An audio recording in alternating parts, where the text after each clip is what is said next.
一味的舔川普是没有用的。你赖清德在川普眼中就是小透明，就是韭菜，你自己不自己硬起来，不会有人把你当回事。不是带一个本子去说你觉得我应该做什么，我最乖哦，所以你要听我。台湾为什么不敢反抗？台湾的筹码在哪里？台湾的工具在哪里？2027年以前，真正爱台湾要想台湾外部事务，而不是想台湾内部事务。台湾如果一直向内看的话，对于外部变化之快会措手不及，只有听别人的指导，是不是符合我们利益？根本叫做4个字：求助无门。好像拉住了西方美国的衣角，我们就可以继续的不用去看见其他的文明正在崭露头角。面对川普海啸，两手一摊，唯一的做法就是搞大罢免，让你有更多的事情内耗，把所有台湾内部的焦点通通集中在大罢免身上，逼你站队，忘记所有挑战跟赖清德的无能。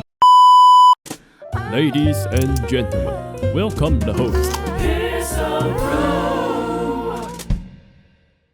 青鸟额手称庆的时候要铃声的就是川普很可能也对我们发起很严重的贸易战。民进党的驻美大使于大雷都还在说一些假话空话，说啊这个只是暂停啊，不是，那是因为你太小，所以现在人家还没有时间理你。包括去年对岸航天的部分有重大突破，可是我看台湾那个态度是很扭曲的，在乱局中有很多你无法预测的东西爆出来，而今年我感觉到是变局，看到是完全截然不同的风景，抵制西周夜市，要抵制路易莎，要去给他洗一星负评。我感触很深，就是台湾的未来，然后我们面对川普海啸，我们完全两手一摊，我们的官员完全装死，把新闻调低，让你有更多的事情内耗。这些人啊，他还是抓着西方帝国主义余晖的衣角不放，因为我们全球的资讯的爆炸，网络的畅通，事实上正在快速的默默的在改变很多年轻人对于这个世界的视野。但是在这之前，西方世界他常年接受的西方主流霸权的这些思维，那在这个过程里面，他有很多的三观都已经是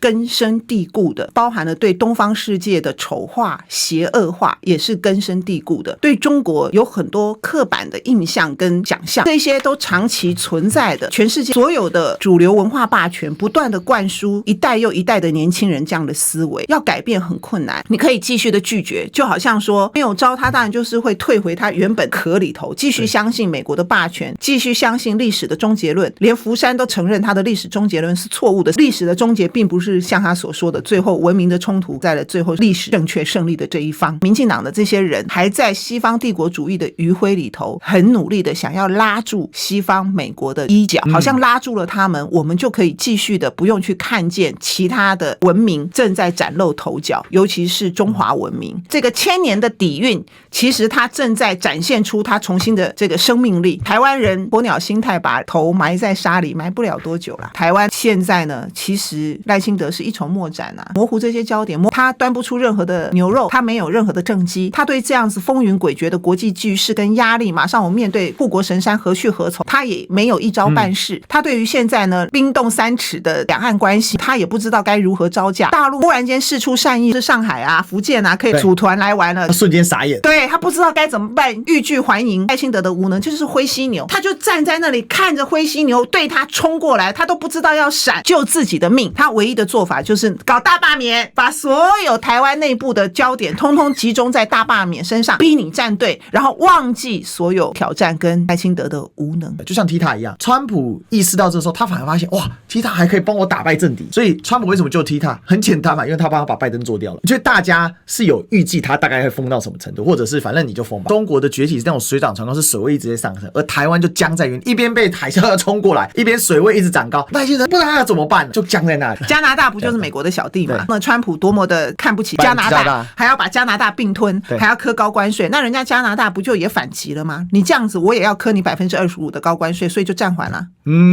川普不就暂缓1个月了吗？再谈嘛。那台湾为什么不敢反抗？台湾的筹码在哪里？台湾的工具在哪里？一味的舔川普是没有用的。你赖清德在川普眼中就是小透明，就是韭菜，你自己不自己硬起来，不会有人把你当回事。但是青鸟还在怒，就是内部敌人才会导致川普看不起我们。哈哈，你就记住这个逻辑吧。说川普在第一 1.0 的时候，大家有没有操作？因为 1.0 的川普毕竟是建制派 ，USAID 这个组织是谁成立？大名鼎鼎的小甘乃迪成立。对对对，这个在大陆的互联网上叫美乐中，他就搞了很多这种价值。第一个把价值拿来当武器的，我必须说，小甘乃迪绝对是当中的佼佼者。所以我们在普世价值观里面受美国影响非常的深。台湾只有非常坚定的红统派，他会很用力的去斥责美国。基础思考逻辑建构现实政治的战场很重要，因为毕竟要执政，你不可能不处理美国的问题。对美关系是全世界每个国家的内政问题，除非像中国大陆，那他就比较少，但事实上也是还是对他来讲还是颇具压力。那拉回来讲，我有几个点来请教老师，就是说现在我们看到川普意识形态其实跟民进党是非常相反的嘛，就是说我们现在讲的这种新保守主义的兴起，或者是说这种右派现在现行的这种全球的新的右派啊，不管我们说成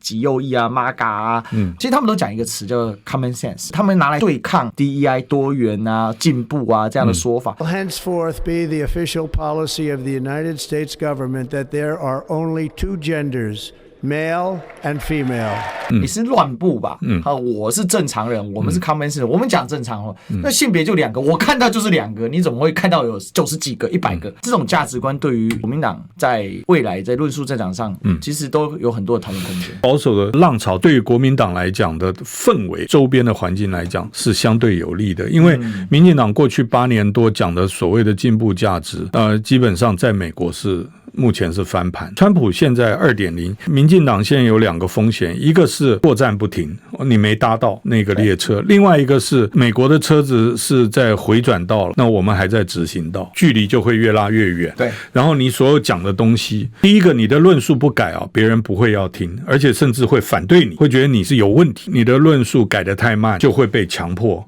告知啊，说你就是要这样做。所以真正爱台湾是要想这些 ADIZ 以外的事情。尤其是现在这个阶段，2027年以前，真正爱台湾要想台湾外部事务，而不是想台湾内部事务。台湾如果一直向内看的话，对于外部变化之快会措手不及，只有听别人的指导。那个是不是符合我们利益？爱台湾要把台湾优先放在脑子里面，告诉美国人说，我觉得这中间有3项哦，对你也很好，我们一起来做这3项好不好？而不是带一个本子去说，你觉得我应该做什么？我最乖哦，所以你要听我。可是这是过去8、9年民进党就这样干，可是现在最大的麻烦是过去8年可以这样干，然后今年第9年去的时候带的笔记本都带去，笔也带去，还用换上最好的金笔，结果我发现怎么衙门都没人，你谁啊？你回去好不好？人家没有人要搭理他，所以这就造成是，如果你民进党还是因循苟且过去的方式，你一定不只吃鳖，你会吃大耳瓜子，你会被3弹打在地板上，因为你根本叫做4个字，叫做求助无门。民进党就是在怕，对，他害怕一切的变化，对，他们已经变成了上一个2024年国人赴陆的人次，1月到10月是2023年同期的14倍。对，那其实今年呢，我相信只会更高，不会更低啊。